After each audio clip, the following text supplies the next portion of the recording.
France Bleu Drôme-Ardèche. Notre grand invité en cette fin d'après-midi, c'est Tom Charby qui nous a rejoint. Bonsoir Tom. Bonsoir. Et bonsoir Valérie Rollman, qui nous a rejoint également parce qu'on va parler bouquin. Alors Valérie, évidemment, a lu le nouveau Tom Charby. Oui, car il y a un nouveau Tom Charby. Oui. C'est son premier roman, Les Sirènes d'Esvedra. Voilà. Alors c'est un nouveau roman. Nous avions essayé d'en parler. On l'a tenté. On a fait une expérience. Oui, je sais, vous avez déjà essayé, effectivement, à cette même heure. Depuis Aubenas, le sud C'était le d'Ardèche. 5 janvier à la librairie Tiertan d'Aubenas. On salue Claire qui nous écoute certainement. On a eu un problème ce jour-là. Voilà. Et nous revoilà donc pour Bien parler sûr. de ce fameux livre, ce premier roman, donc Tom Charby, Les Sirènes d'Esvedra. Quel joli nom, Les Sirènes d'Esvedra. En plein hiver, c'est presque... Comment vous dire ? C'est presque... C'est très exotique en tout cas. Un C'est petit rayon de soleil. C'est un petit rayon de soleil, c'est presque de la provoque. Quoi.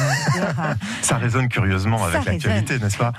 Alors, nous ne dirons rien de l'actualité Non. et de la destination de ce livre qui est Ibiza. Voilà, c'est dit. Où se trouve Esvedra ? Oui, Esvedra, en effet, se situe à quelques centaines de mètres de l'île d'Ibiza. On est dans les Baléares. C'est un rocher qui culmine à 400 mètres au-dessus de la mer. C'est un lieu magique, vraiment... d'une grande beauté sur lequel planent des tas de légendes. Le soleil se couche derrière, on est vraiment à l'ouest. C'est un lieu qui est iconique. Enfin, s'il fallait une image pour parler d'Ibiza, c'est sans doute celle-là qu'on garderait. Pour parler d'Ibiza, c'est Oui. l'image que vous avez. Ouais, je pense. Quelques cailloux, alors nous qui ne l'avons pas vu, quelques cailloux sur la mer. Oui, un grand rocher. Il faut vraiment imaginer une grande pyramide. Comme une île.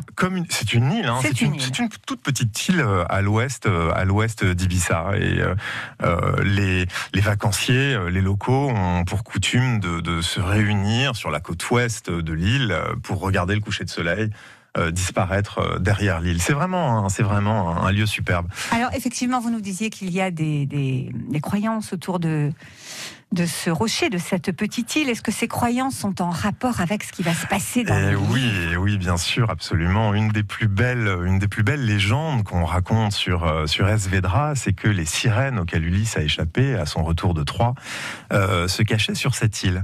En réalité, les historiens situent plutôt l'action du côté de la Sicile et de l'Italie, mais les Ibisenkos, les habitants d'Ibiza, adorent raconter cette légende. On dit aussi que l'île habiterait des ovnis, on dit qu'elle serait la source de courants telluriques. Enfin, il y a beaucoup de légendes sur ce très beau rocher. Il faut dire qu'on y fait un tas de choses à Ibiza. Hein. C'est fou ce que ça doit ouvrir l'imagination. Oui, on y danse, on y télétravaille. Et d'y passer un été, ça doit... Mais Tom, pour vous, c'est quoi ? C'est les vacances, Ibiza aussi ? Enfin, je veux dire, comment vous avez connu ce lieu ? Oui, c'est un lieu... c'était logique de passer par là à un moment dans cette histoire et dans ce récit, puisque le narrateur de cette histoire s'appelle Juan. Il est DJ de métier. Et chacun sait que Ibiza, c'est la Mecque de la musique électronique, avec quelques autres lieux. Berlin, par exemple, est devenue la capitale européenne de la musique électronique. Mais Ibiza occupe une place à part, parce que c'est un endroit où on peut faire la fête presque toute l'année, où on peut danser les pieds dans le sable, où des gens de tous les pays viennent écouter cette musique, où il y a une offre qui est absolument extraordinaire. Et donc, c'est pas possible d'écrire un roman avec un personnage principal qui a ce métier de DJ sans passer à un moment ou un autre par Ibiza. Voilà. Alors, on va raconter rapidement ce qui se passe. Hein. Nous avons notre Juan qui est DJ depuis 20 ans. Être DJ, et vous en savez quelque chose, puisque vous l'êtes vous-même un petit peu. À titre amateur, oui. À titre amateur, mais quand même. Lui, c'est à titre professionnel, c'est juste une vie de dingue. Oui, absolument, c'est ça. C'est quelqu'un qui a vécu à 1000 à l'heure pendant 20 ans, qui ne sait faire que ça, qui a consacré sa vie à ce métier, qui est quelqu'un de très connu et de très respecté dans son milieu, qui a passé 20 ans à sauter d'un avion à l'autre, changer de pays 4 fois par semaine, mixer parfois dans 2 clubs dans la même nuit, et qui, à l'approche de la quarantaine, rencontre des problèmes de santé qui vont l'obliger à lever le pied. On ne sait pas si c'est juste temporaire ou si c'est définitif, mais en tout cas, sa carrière est remise en question et il va quitter cette vie cette vie de voyage, cette vie d'excès, cette vie en décalage par rapport à la vie du commun des mortels, pour se poser dans une petite maison du sud de l'Ardèche, où il va essayer de s'inventer une nouvelle vie. C'est un petit peu ce que vous avez fait, mais je tiens à préciser que ce n'est pas un roman autobiographique. C'est pas tout à fait votre histoire, même si vous aussi, vous avez changé de vie, Tom. Ouais. Et vous êtes venu en Ardèche, et vous avez été DJ. Quand même, ça fait beaucoup de légères ressemblances. Je pense que c'est assez normal, quand on écrit un premier roman, de puiser dans des choses qu'on connaît, des lieux qu'on connaît, d'essayer d'injecter comme ça dans le récit toute une série de souvenirs, d'anecdotes, etc. Mais l'écriture, c'est vraiment, il faut imaginer, on va rester dans la métaphore du cocktail, il faut vraiment imaginer qu'on met tous ces éléments dans un shaker, qu'on secoue très très fort et qu'on reverse ça, et qu'au fond tout est mélangé. Il n'y a pas de personnage vraiment réel, mais chaque personnage emprunte des traits de caractère à des personnes que je connais, pour le coup. Donc voilà, le jeu de l'écriture, c'est un peu un jeu de dupe quand même. On travestit la réalité, on la rhabille, on en fait autre chose, et c'est comme ça qu'on avance. Donc non, il n'y a rien d'autobiographique, mais quand même un peu. Mais il y a des... un tout petit peu. Mais en fait, le livre commence maintenant. Voilà. Là, c'était la présentation de l'histoire. On vous a assis l'histoire sur ce magnifique rocher à Ibiza. Et c'est maintenant que commence l'histoire, en fait, lorsque ce fameux Juan arrive en Ardèche. Alors, que va-t-il lui arriver ? On va en parler dans quelques instants. Tom Charby va rester avec nous. Mais sinon, David Guetta, vous l'avez vu récemment ou... Non, je ne le connais pas personnellement. Il n'est pas installé en Ardèche. Non, d'accord, ok, tout va bien. Mais sinon, on va l'inviter. Tom Charby, notre grand invité, avec Valérie Rollman, dans cette fin d'après-midi. France Bleu. Tom Charby, notre invité, mais avant tout romancier. C'est pour ça qu'on le reçoit en cette fin d'après-midi sur France Bleu de Romardèche avec Valérie Rollman pour son nouveau roman Les Sirènes d'Esvedra. Donc on a tout à l'heure, planté un peu le décor. Et maintenant, Valérie, il paraît que le roman commence. Ah oui, le roman commence quand Juan, le héros de l'histoire, ce fameux DJ professionnel qui va de scène en scène, de nuit en nuit pendant 20 ans, un jour a un vrai problème physique et décide de lever le pied et arrive en Ardèche. Alors, est-ce que l'on peut parler, parce que vous savez que quand on présente un livre, il ne faut pas tout dire, il y a des points clés. Ah bah oui. Et justement, est-ce qu'on peut dire ce qui lui arrive à Juan ? Oui, ça on peut lui dire. Oui, parce qu'on le découvre assez vite, on le découvre dans les 30 premières pages. En fait, il est atteint de problèmes de surdité, ce qui est un mal malheureusement bien commun. Mais ce sont des problèmes de surdité difficiles à diagnostiquer et assez inquiétants. C'est d'ailleurs une des questions qui... pour ceux qui liront le livre, n'est pas complètement tranché. C'est-à-dire, on ne sait pas exactement de quoi il souffre, mais ce qu'on sait, c'est qu'il s'inquiète au point de se dire qu'il faut vraiment lever le pied. Oui, il y a un moment absolument succulent, d'ailleurs c'est tout au début du livre, où on le voit, où lui-même comprend qu'il ouvre la bouche, qu'apparemment il n'y a rien qui sort, il regarde les autres, il ne les entend pas, enfin on a l'impression d'un poisson dans un bocal, c'est assez flippant. C'est ça, exactement, c'est ça. Et on part sur quelque chose d'assez dramatique, on se rend compte que ce type-là est en train de jouer sa vie, il ne comprend pas du tout ce qui lui arrive. En effet, il parle un peu tout seul, il s'entend pas trop. Il a des formes de surdité un peu partielles, quoi. Ça va, ça vient, sans raison apparente. Évidemment, c'est un handicap terrible pour son métier. Et à la suite d'une consultation chez un ORL, le médecin lui suggère fortement de lever le pied et d'aller se mettre un peu au vert. Ah oui, parce que les oreilles, ça se repose au vert en Ardèche. Et là, quand même, il y a quelques moments délicieux où vous nous faites très plaisir, Tom Charby. Même si dorénavant vous êtes ardéchois, ça nous fait très plaisir. Parce que Juan aime l'Ardèche. Oui, alors c'est assez drôle en effet, parce qu'il arrive vraiment au pire moment. D'abord, lui-même, il est quand même au fond du gouffre. Après 20 ans de carrière, il est plus au tout début. Il a bien vécu, c'est-à-dire il commence à voir les bons et les mauvais côtés de ce métier-là. Il a ces problèmes de surdité qui lui tombent dessus et il se retrouve dans cette maison au début de l'hiver. On est début novembre avec 100 km/h de vent dans une maison qui prend l'air de tous les côtés. Il est évidemment très seul, il n'a aucune attache dans cet environnement. Donc au début, on le découvre, on sent qu'il subit vraiment ce qui lui arrive. On est loin du cliché de la Provence, des oliviers, des tomates bien mûres, de l'air et des apéros qui durent. Non, il est vraiment, il arrive vraiment au pire moment. Donc la première partie du livre, on est vraiment avec lui. On est beaucoup dans sa tête par la force des choses parce qu'il est très seul et qu'il rumine. On en apprend beaucoup sur son passé. Et puis petit à petit, on va le voir s'ouvrir aux autres, rencontrer les villageois, tisser des liens d'amitié avec certaines personnes sur place. Et on va sentir qu'il remet un pied dans la vie. Oui, il remet un pied dans la vie. Cela dit, dès le départ, on ne l'a pas dit, c'est un type particulièrement grognon. D'ailleurs, très désobligeant avec nous, les animateurs de radio locale, puisque dès les premières pages, il s'insurge contre une émission qu'il a fait avec des animateurs qui vraiment étaient en dessous de tout. Je dois dire qu'aux premières pages de lecture de votre livre, Tom, je me suis beaucoup amusée. Je me suis dit, mais comment va-t-on faire pour pouvoir s'entendre et se parler ? Mais oui, mais c'est ça. Il est très grognon, il va pas bien, quoi. C'est un personnage grinçant. Enfin, moi, ça m'intéressait d'un point de vue littéraire, justement, d'aller. Évidemment, on doit créer une forme d'empathie. Il faut que le lecteur ressente de l'empathie pour le personnage. Mais si ce personnage, dès les premières pages, il est formidable, il est beau, il est sympa, il est absolument cool avec tout le monde. Bon, c'est facile, quoi. Ouais, qu'est-ce qu'on en fait ?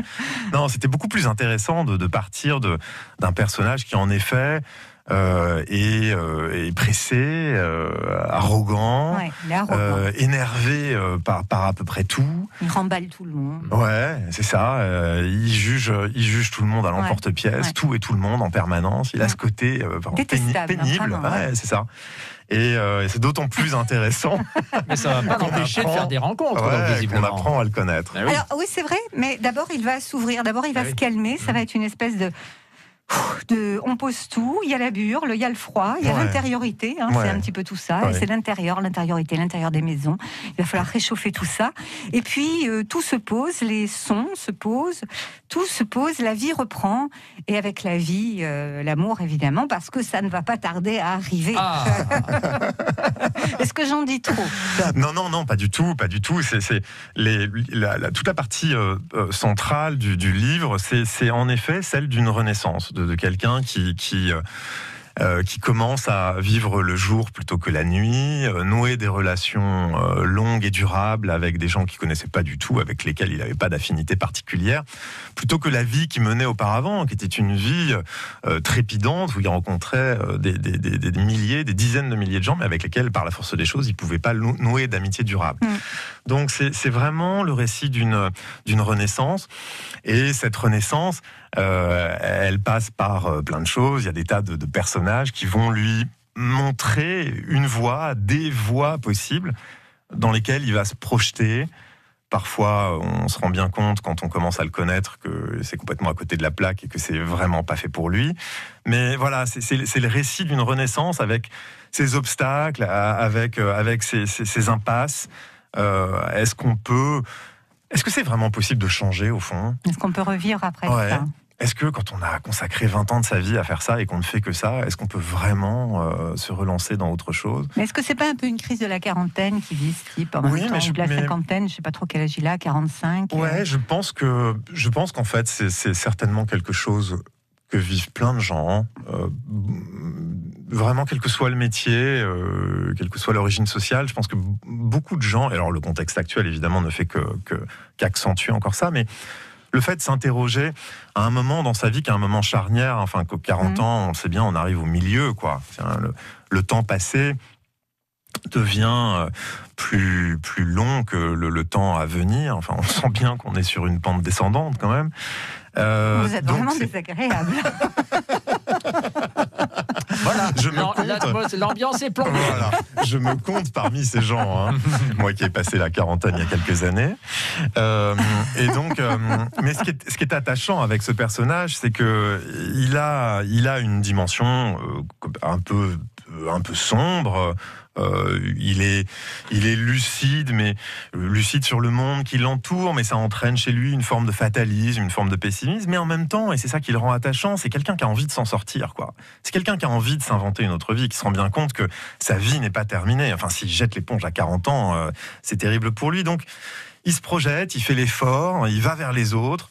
Il rencontre une jeune Aurore avec qui il va passer un peu de temps et qui est une militante, une activiste. Alors le récit se passe dans les années 2010 en Ardèche, dans le sud de l'Ardèche, et je pense que les Ardéchois qui nous écoutent, mais les Drômois aussi qui nous écoutent s'en souviennent.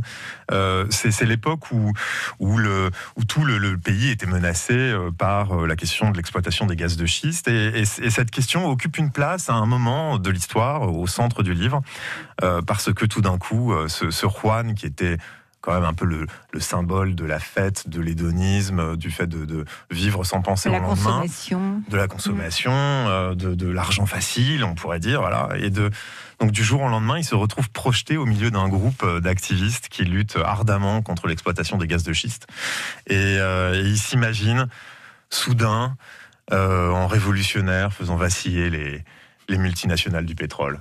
Voilà.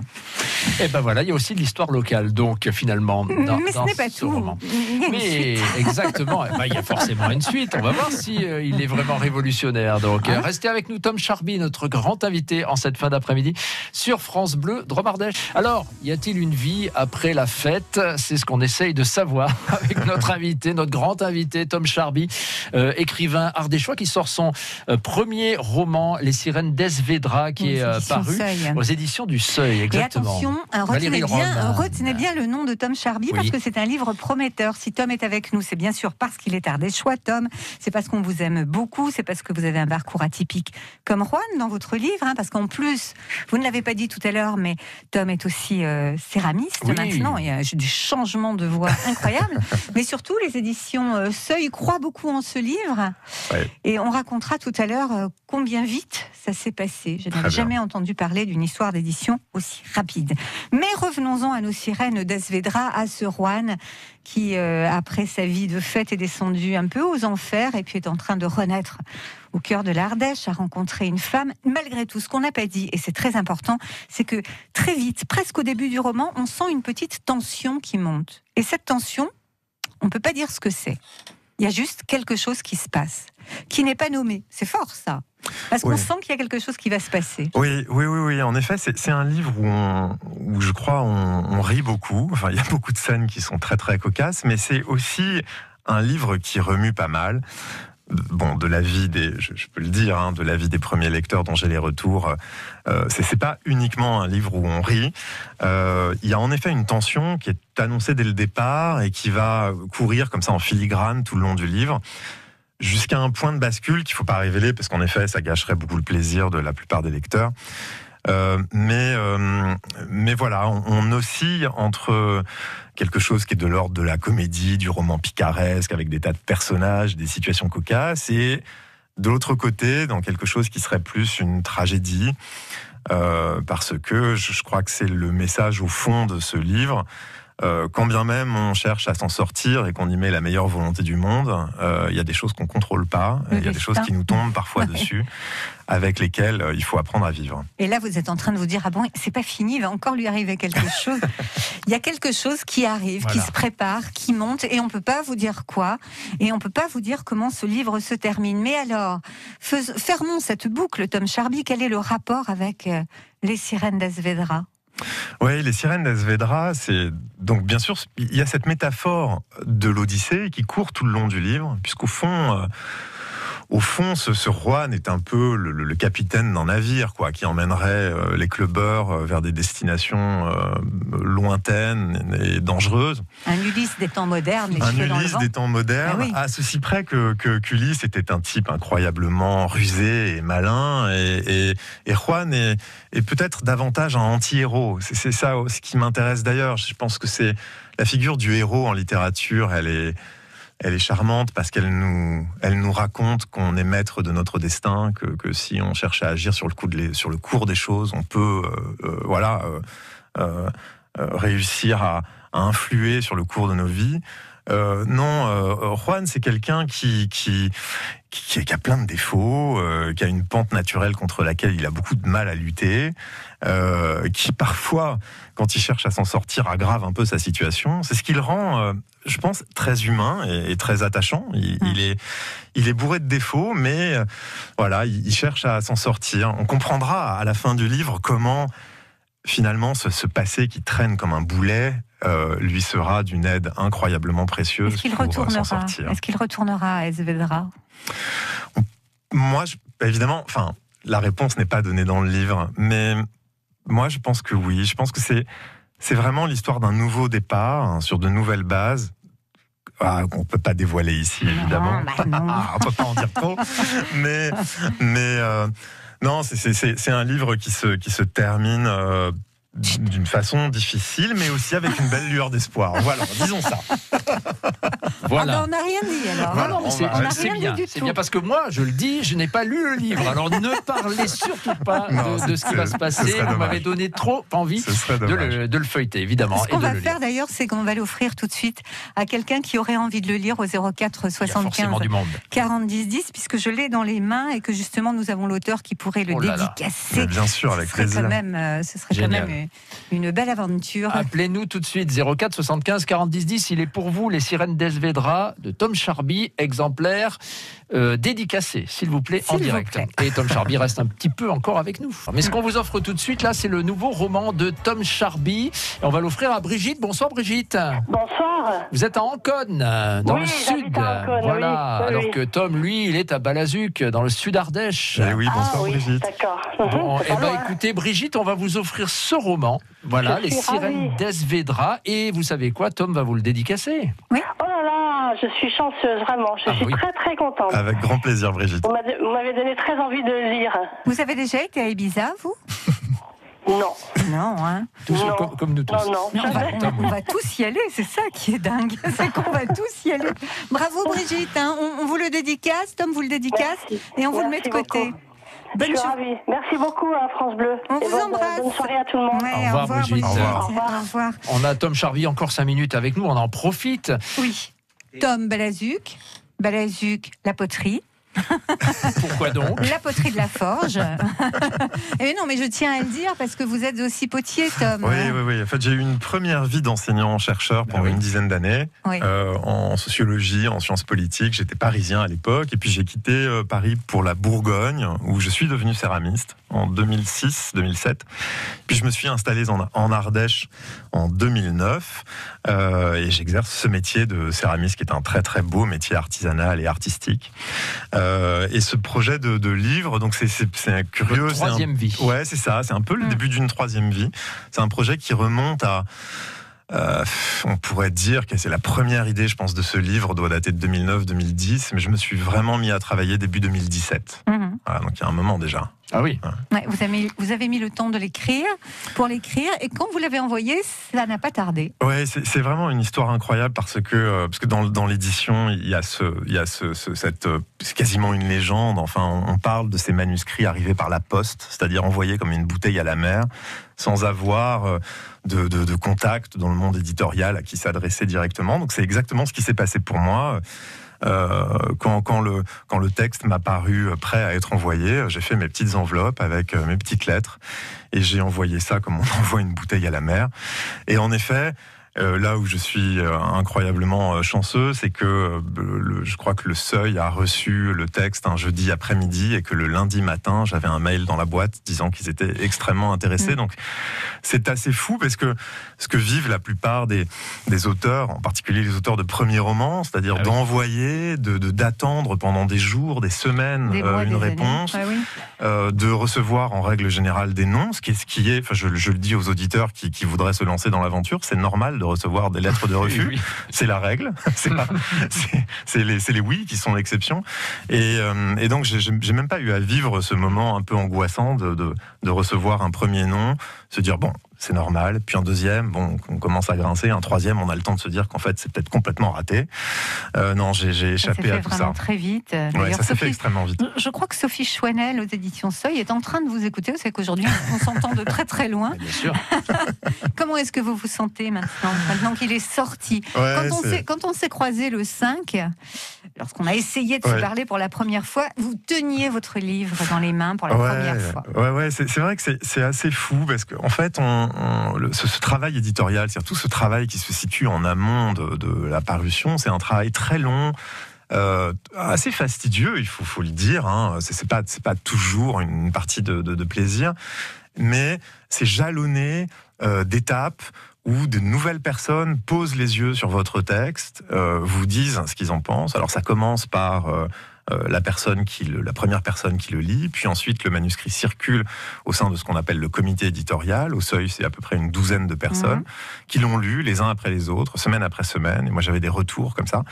Et puis ensuite, ça passe à la direction commerciale, et puis aux représentants qui vont aller défendre le livre devant les libraires, et puis aux équipes de la direction artistique, etc., les attachés de presse.